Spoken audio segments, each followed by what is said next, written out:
Hey everyone, and welcome to this Dota 2 guide on how to mid lane. The mid lane is one of the most complex and difficult positions to play in Dota 2. It takes a lot of mechanical ability and a lot of game knowledge to pull off correctly. It's also a very high stakes fight because it's a one-on-one with the opposing team's mid lane. Have you ever won a game where your mid lane has completely thrown the game? No, you haven't. That's how important the mid lane is. Now the mid lane is technically position 2 because it has access to the second highest amount of farm. However, it is not uncommon for the mid lane hero to be the absolutely dominant carry for the game. There are even exceptions. Alchemist, even as a position 1, will play in the mid lane because of the access to the neutrals. But without question, mid laners are amongst the most important heroes in the game. And it's because they scale very well with both items, levels, and experience. So that is what it makes a mid laner unique. Usually their level 6 being completely devastating, or their global ability to have a very strong presence in the mid game. Now, who are the mid laners? There are 35 of them currently as designated by the Dota Plus role selector. Mid laners often have ultimates and abilities that can turn the tide of battle. And, a good example of that is like Zeus's ultimate, which is a global which allows him to stay in lane but still kill opponents on the entire battlefield, with the communication of their teammates. A truly phenomenal mid lane. We'll talk about him later, but let's talk about the characteristics of a mid lane player, because mid lane players are very different than the rest of us, okay? They're very different than supports. They're very different than safe lane cores and off laners. The mentality and the capabilities of a mid laner are very unique. To be a mid laner, you need to have excellent mechanical skill. This is without question one of the defining attributes of a true mid lane player. The ability to get last hits, deny, to harass, to pull creeps, to manage creep aggro, to basically secure last hits, secure range creeps, deny experience from the opponent, and capitalize on their mistakes is absolutely mandatory. Having strong map awareness is key too. This goes with regards to when runes are going to pop at the even marks on the clock. When you have ganking opportunities, and most importantly, again, if you're Zeus, if you know someone's at low health, to hit that ultimate and to save that ultimate, not waste it, so that you can use it on those opportunities.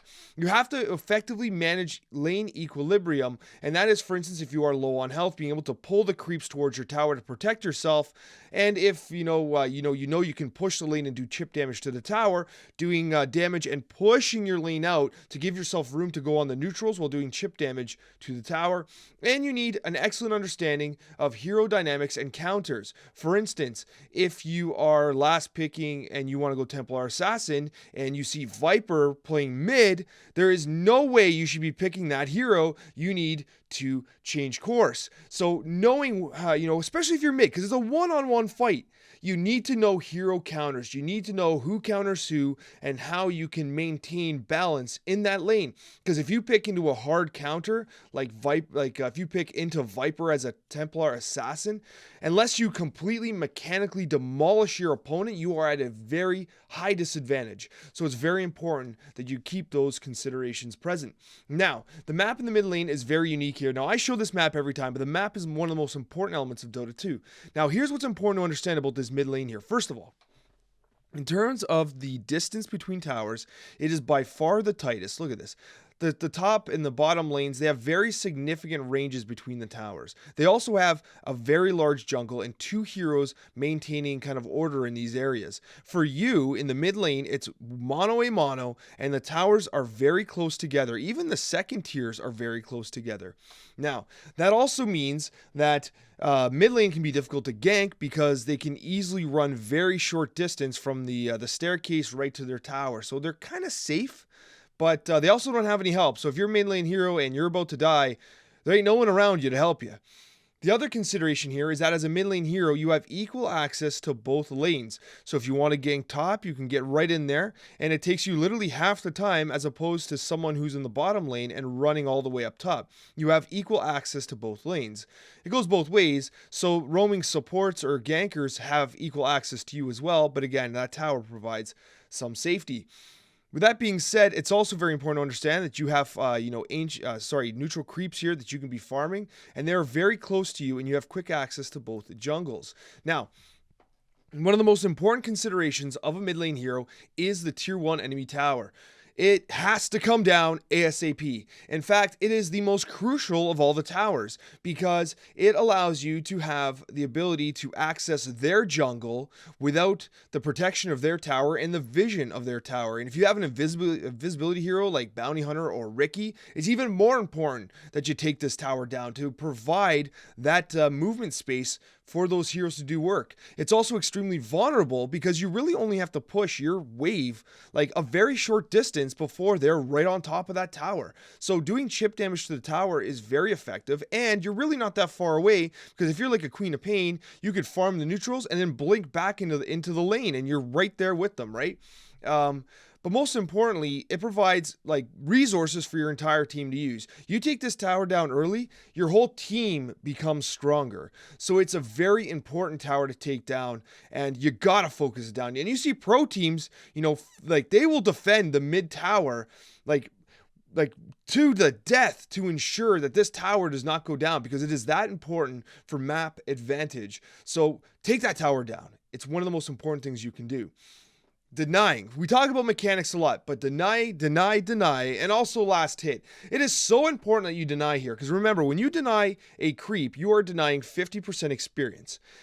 This is important because you're one-on-one here. So when you deny the other opponent here, if you start getting a level advantage on them, you quickly turn the tide of that lane. If they're level 4 and you're 5, doesn't sound significant, but that's an extra skill point.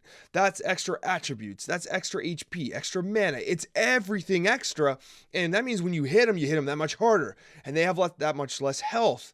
And then everything kind of just starts to scale there because once they lose the ability to trade with you because you're a level up, then you become 2 levels up. Because now they really can't trade with you. And then they're 4 levels up. And then they're demolishing your entire team.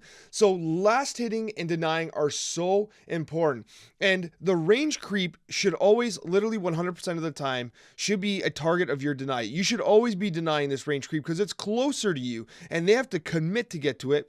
And if they are in the river, they have a 25% ranged miss chance to try and get that range creep because anytime you attack from low ground to high ground, you gain, I shouldn't say gain, but you get a 25% miss chance on every single attack.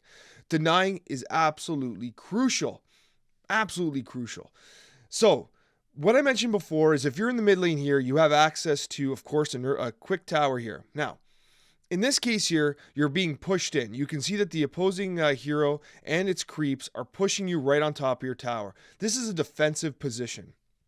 It's important you understand that you have neutrals here and here. Those two are your primary camps for farming. This is the easy, this is the medium camp here. And what you're going to want to do is you're going to want to push this lane. So you're going to want to take out these range creeps and push the lane to about here or here so that you can effectively take these camps before they respawn and then blink if you're a Queen of Pain or get back in there to then continue last hitting and denying. But it's important you generate the space because right now, if you were to run to this neutral camp, they would just come gank you. They would just come hit you, right? So you have to generate that space. So lane equilibrium is a very important mechanic to understand as a mid player. And you have to maximize your farm rate because not only are you getting more gold here, you're getting additional experience by taking these camps and by pushing the waves. You want to do that. And it's very important you quickly recover back into the lane. Now, pulling the middle lane is something that requires a lot of practice and also a lot of kind of map awareness. When you start losing health, it's very important you understand that your tower is not far away if you're in the mid lane. And the way you pull the lane is by simply right-clicking the enemy hero. You don't even have to damage him.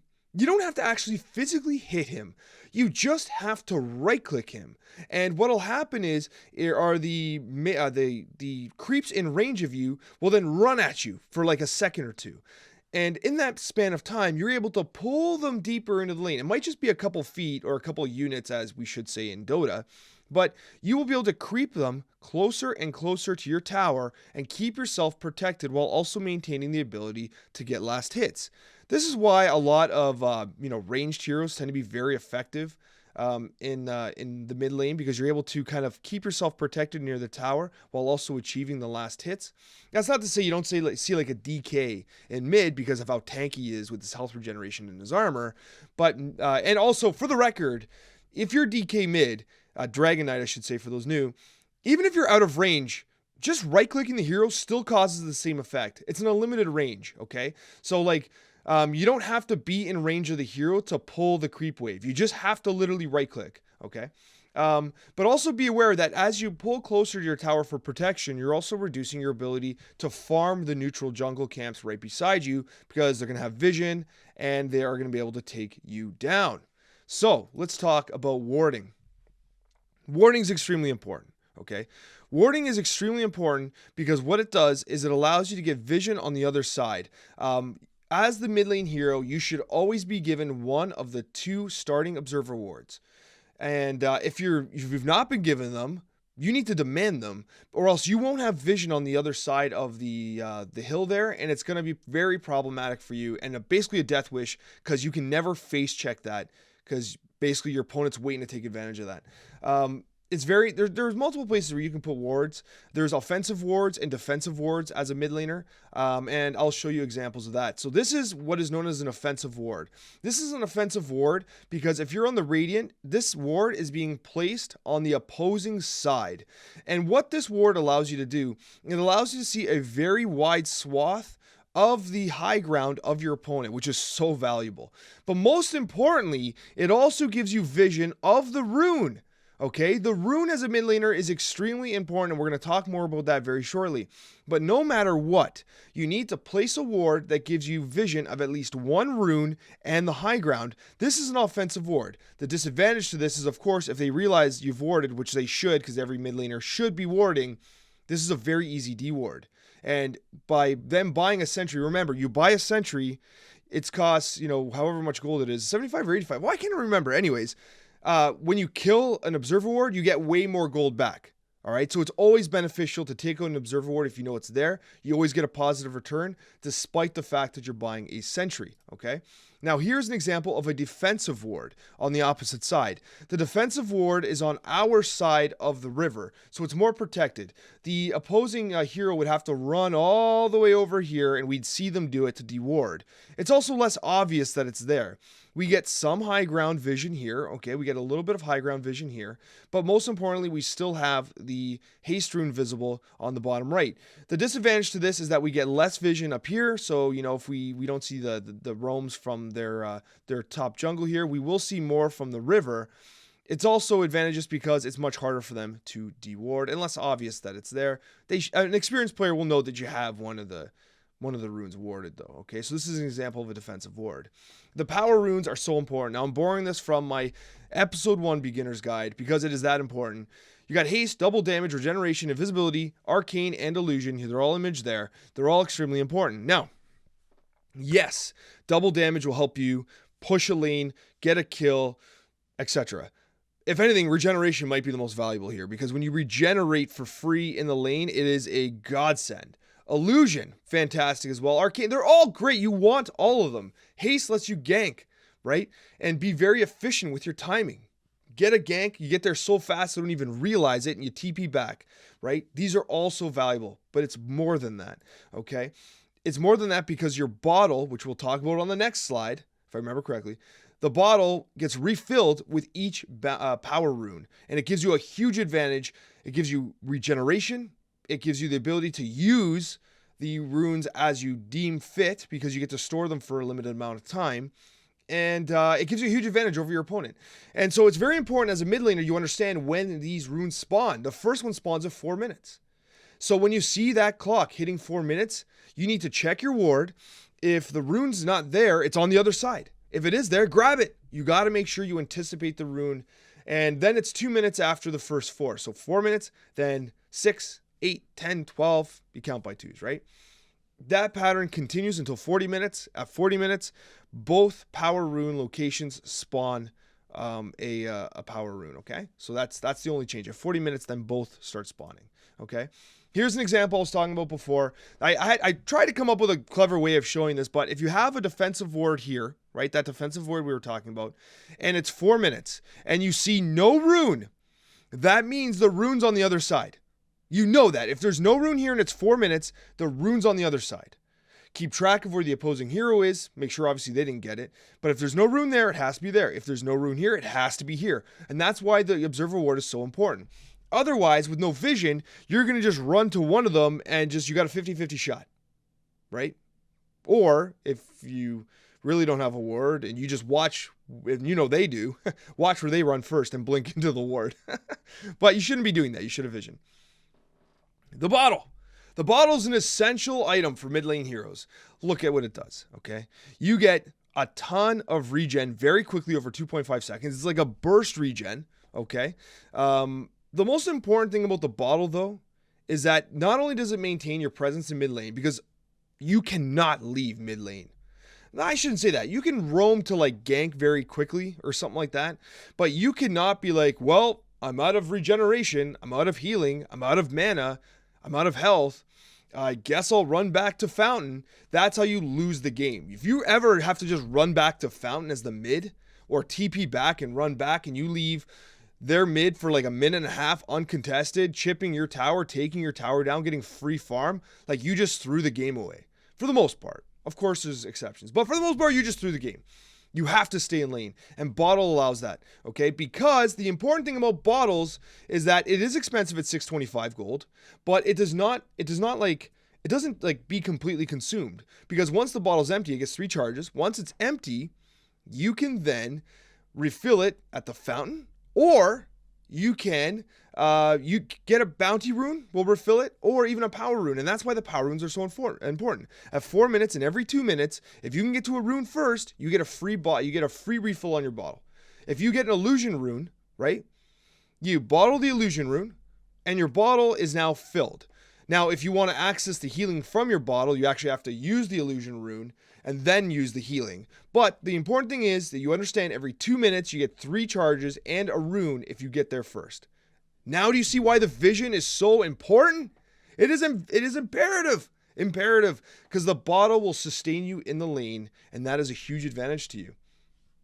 Let's talk about some example mid lane heroes and why they're essential mid lane heroes. First of all, let's talk about Zeus. Zeus is an absolute beauty. He is considered the original god of the mid lane, going all the way back to the original Dota. And it's because of the Thunder God's Wrath, his ultimate. His ultimate is a global. It will do an incredible amount of damage to every opponent on the map and has great kill potential, and you don't have to leave the lane. That's what's great about him. Zeus in the mid lane, he sits there, he gets his farm, he gets his last hits, he trades hits with the opposing hero, and he sees a kill in the off lane. The guy's running away from the tower.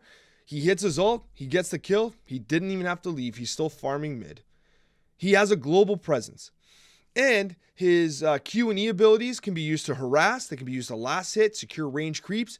He's mana strapped, but he has all the tools he needs to be an effective mid laner.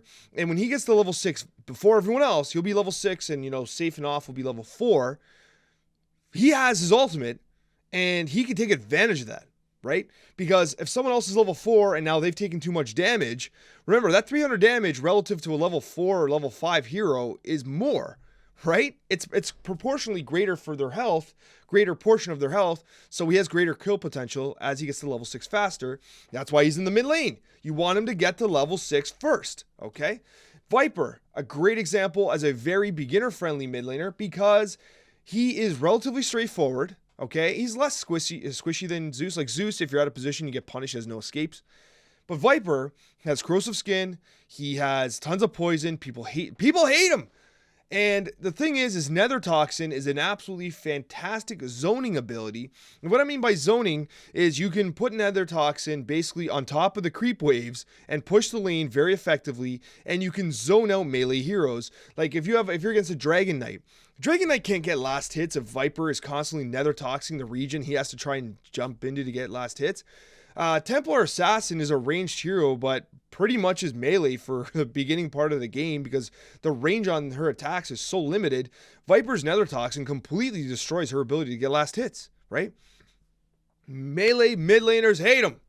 And it's because of Nether Toxin. And of course, his poisoning abilities. He's a great harasser. He's a great mid laner. But he's great in a mid lane way that, like, he disrupts the mid laner, right? He prevents their mid laner from really getting out of control. Like, a Templar Assassin in mid has the ability to completely carry the game and be a complete menace. Viper doesn't possess that same, like, carry potential. He's still good. He doesn't have that same carry potential that, like, TA will, but he has the ability to completely shut like a mid laner out of the game. He makes so many lanes hell. Viper is one of the most annoying heroes to play against. And conversely, the players who play them are annoying. Queen of Pain! The good old Queen of Pain. So Queen of Pain is a very effective mid laner. And also one of the ones that requires much more experience and practice to play effectively. Why? Because she is extremely squishy. And she's a very, very narrow last hit range due to pretty low base damage. So you have to really pay attention to your itemization to try and maximize her last hit potential because she has a very low base damage at the start and a very narrow last hit window. And also, newer players tend to try and use Blink to initiate a fight in mid, and they'll blink in, which can be fine if, like, you have an opportunity to get a killing blow. But then now you can't get out. Right? You can't blink out. So now you're in trouble and she's squishy. So a lot of new players will, like, blink in, get a couple hits, realize they can't fight the guy they're fighting. They can't trade, and blinks on cooldown and they die because she's incredibly squishy, right?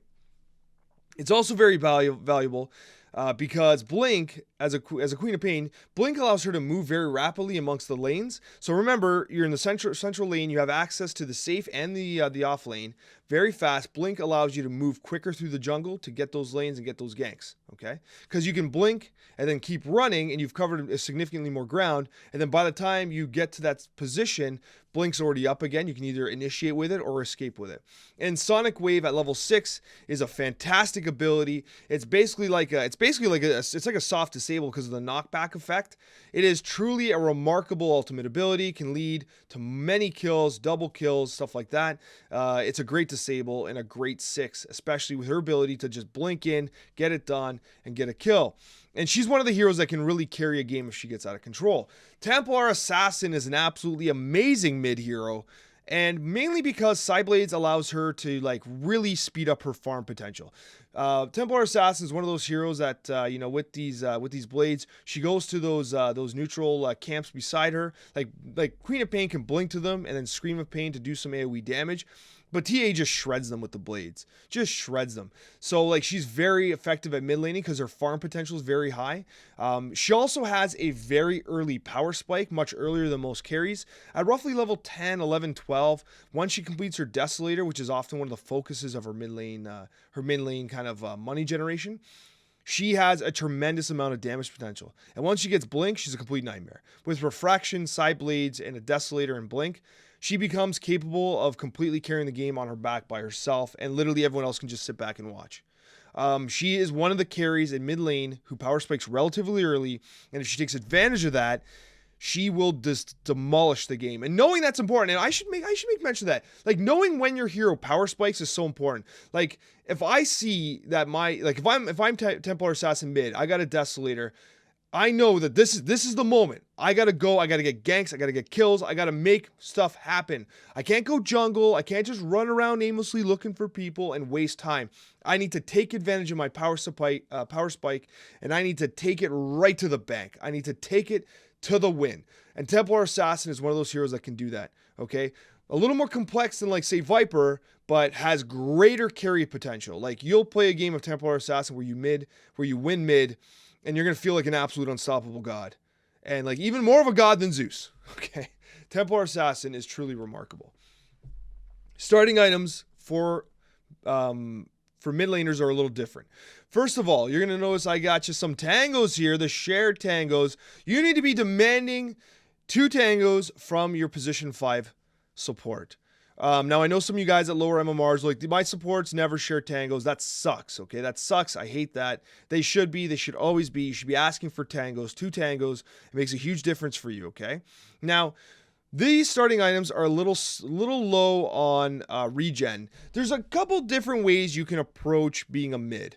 Now, these starting items are basically suggesting that you're going in with the most stats you can. You're using the Fairy Fire as burst healing in case you get stuck, okay? Like, this is going to give you increased 2 damage, but also burst healing in case you need it. You got the tangos on relatively high cooldowns, but what you're trying to do here is you're really trying to focus on getting last hits and effectively trading, okay? With a melee hero, you're going to want the Quelling Blade to increase your last hit potential. If you're a ranged hero, Quelling Blade's pure garbage, so you're going to want to take an extra circlet in order to basically give you the stats and the ability to trade more effectively in lane. Now, I should mention that, like, see, I have a Mantle of Intelligence here. If you're an agility hero, you're taking slippers, you're taking gauntlets. If you're a strength hero, right, you're finishing your bracer, your Wraith Band, right? Your Null Talisman. You're finishing those items first, right? Some mids even go 2 of them. Usually you see, finish your Wraith Band, then go bottle, or finish your Null Talisman, go bottle, right? The most important thing is that you have to focus on your attributes early. You have to focus on being able to trade. You have to focus on being able to last hit. You are low on regen here, so do not waste your health. You have the 2 tangos, but they're only going to take you so far. Okay, and you should be using the Fairy Fire to kind of bring you up if you're close to death, okay? So you need to get that bottle in, you need to get that regen in. If you're having trouble in lane, buy your own tangos, bring your own salve, but realistically, conserve your health, get the last hits, and get that bottle, because the bottle, once you get the bottle, you're good. Once you get the bottle, you're good. You got your Observer Ward, you're getting your runes. That is more or less your sustain, okay? But until then, don't get caught. Like, a lot of mids get caught without enough regen because they try and do these attribute-based builds, and then they die and they feed, and it's just a complete disaster. And then everyone else on your team just starts crying. But anyways, the next video, we're going to be talking about drafting strategies in Dota 2, so keep an eye out for that. It's going to be linked right there. Thank you guys so much for watching, and a very special thank you to all of our wonderful subscribers. Take care, everyone, and we'll see you in the next video.